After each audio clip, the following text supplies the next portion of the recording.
नमस्कार दोस्तों, मैं कृष्णमूर्ति आप सभी का स्वागत करता हूं लर्निंग मिरर यूट्यूब चैनल में। दोस्तों आज बहुत ही इंटरेस्टिंग फैक्ट बताऊंगा और इसके रिगार्डिंग जो भी अपडेट है बताऊंगा।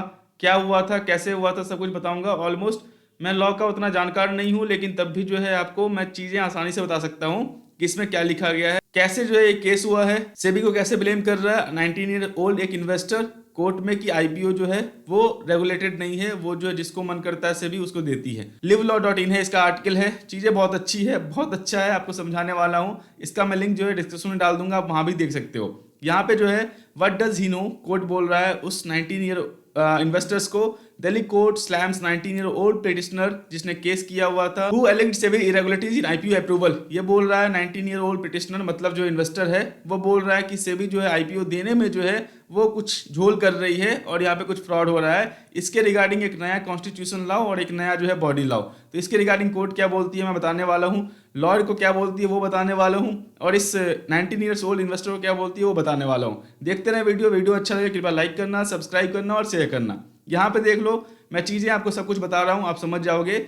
The Delhi high court today slammed a petitioner for alleging that the Securities and Exchange Board of India (SEBI) is approving IPO initial public offer in a hasty manner without proper scrutiny। इसका मतलब ये बोल रहा है, ये जो petition है 19 years old investor है उसने कोर्ट को बोला है सेबी वो किसी को भी आईपीओ दे रही है, मतलब जिसका उसको बेनिफिट दिख रहा है और उस पर कोई स्क्रूटनी नहीं कर रही।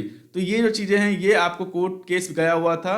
Nothing that a petitioner who sought the constitution for a fresh body for IPO approval. तो इसने क्या बोला है पिटिशनर ने, 19 ईयर्स के बच्चे ने, सर मुझे एक नई बॉडी चाहिए जो आईपीओ अप्रूवल को अप्रूव करती हो, मतलब इन्हें क्लियर मैनर। तो ये चीजें हैं मैं बताने वाला हूँ। Was nearly merely 19 years old, वो 19 साल का था, and there was little or no likelihood of the understanding of complexities of securities market. Court बोल रहा है उसको कुछ भी नॉलेज नहीं है, बिल्कुल भी या थोड़ा सा भी नॉलेज नहीं है कि उसको कॉम्प्लेक्सिटी क्या क्या इन्वॉल्व है सिक्योरिटीज मार्केट में। The division bench of chief justice D N Patil and justice Jyoti Singh remark करती है, वो बोलती है ये जो 19 ईयर्स का ओल्ड इन्वेस्टर है उसको कुछ भी उतना जानकारी नहीं है कि कॉम्प्लेक्सिटी क्या क्या है सिक्योरिटीज मार्केट में, और वो ये ब्लेम कर रही है कि सेबी अच्छे से काम नहीं कर रही, वो कुछ कर रही है आईपीओ अप्रूवल में। ये आपका रिमार्क्स है। अब मैं नीचे आता हूँ, यहाँ पे आपको मजा आएगा।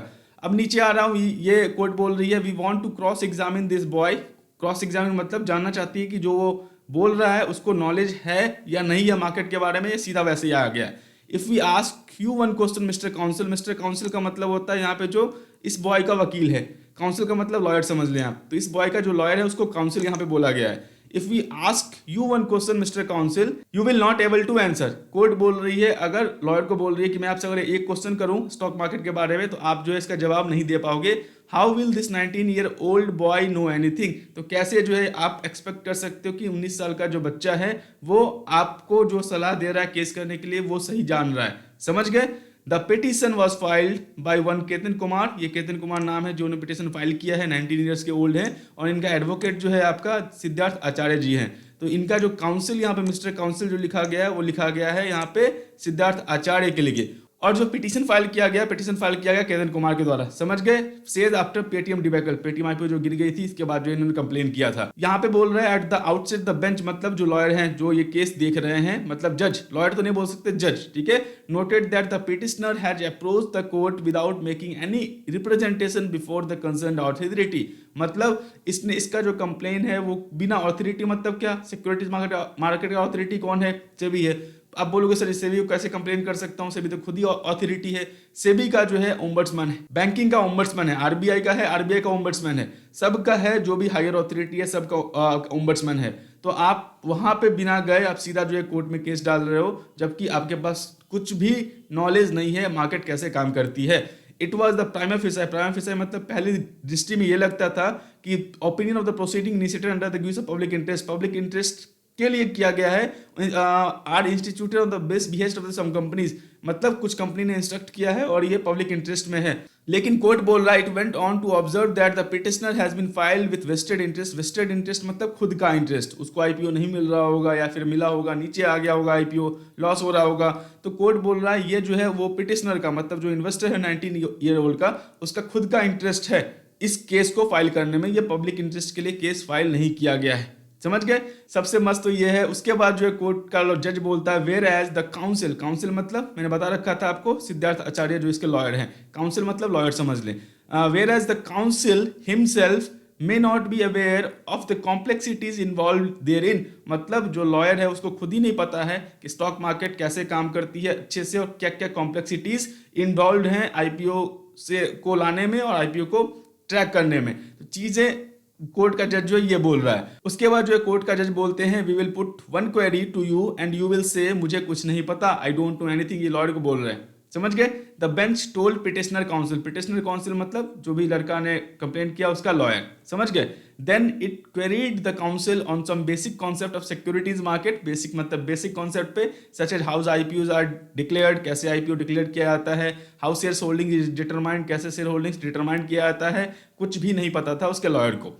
कितने टाइप के शेयर्स होते हैं, जज ने लॉयर से पूछा है कितने टाइप के शेयर्स होते हैं बताओ, what are the types of shares, this is very simple, ये बहुत सिंपल क्वेश्चन है, that's why we don't ask question to maintain dignity of lawyer. इसीलिए जो है कोर्ट का जज बोल रहे हैं कि मैं जो है लॉयर से सवाल नहीं पूछता कि उनकी डिग्निटी मेंटेन रहे। समझ गए। It continued.